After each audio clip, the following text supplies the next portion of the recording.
I just want to thank Patricia and Jennifer and Monika for putting with this august group of people up here on panels. But I also want to say that all of you guys could be up here on a panel, because everybody in this room has an inspiring story that they can share, because we all have journeys that we're making, probably many along the same path. But I'm just going to tell you how I started. I come from a small railroad town in southern Illinois. There's about 3,000 people there. It's a small town with small-minded people. My stepfather was an alcoholic, and nothing to be ashamed of. There's a lot of people I know that are alcoholics. But, you know, yeah, speaking of that, let's all toast to that. But that actually was part of the drive that, I mean, they gave me the drive because, quite frankly, I mean, I was a popular girl in school, but I was very embarrassed from my family situation, and so I swore that I was going to get out of Dodge at all costs. And I had an opportunity to model in St. Louis, and I became the youngest fashion coordinator at Famous Bar. I was at 13 years old in junior high school, and I worked all through high school and junior high doing modeling in St. Louis and whatever. And I was valedictorian in my class, and I got a scholarship to Washington University.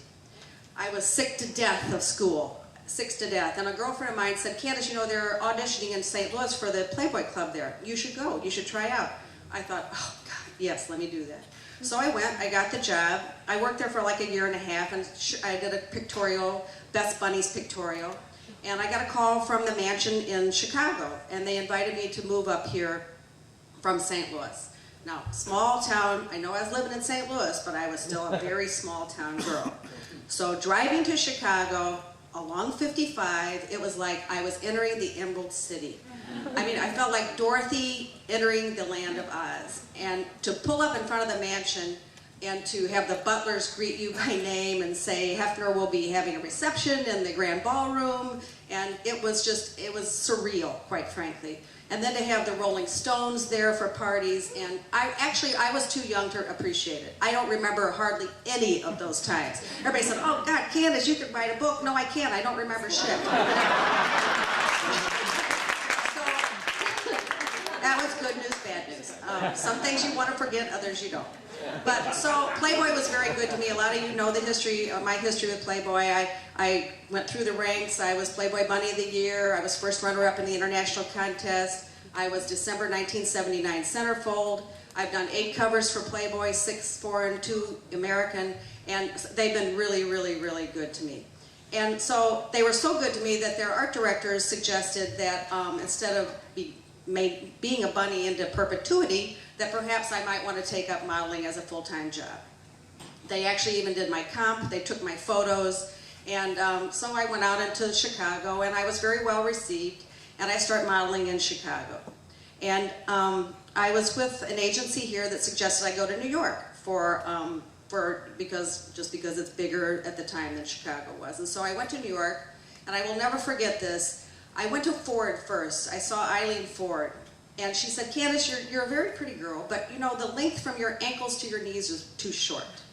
I went, I said, who even knew something like this was a measurement? I mean, I was incredulous. But I marched myself right over to Wilhelmina, and as my mother always said, for every pot there's a lid that fits it. And they accepted me at Wilhelmina, and I had a wonderful career. Wilhelmina was a beautiful woman inside and out, and because of that agency, I had a billboard in Times Square. I modeled in Spain for 6 months, and I had a wonderful career there for the length of time that I was in New York. So a side note to this, about a month ago, I just signed with, guess who? Ford, 3 months. So I've been very lucky. I have a blog that I hope all of you are reading. It's candidcandace.com. I write for Chicago Now. I've been very lucky lately to have an internet television show on the Chicago's newest online network, watch312.com, called Candid Candace Chicago. I love doing it. I love being out amongst all you people at the parties and seeing your faces on the camera. And so I've been very, very blessed, but I guess the motto of this whole story is that you just never give up. And it's common, and it's common sense, but it really is true. I mean, if you just have a drive and you see a dream and you want to fulfill it, you just have to keep going.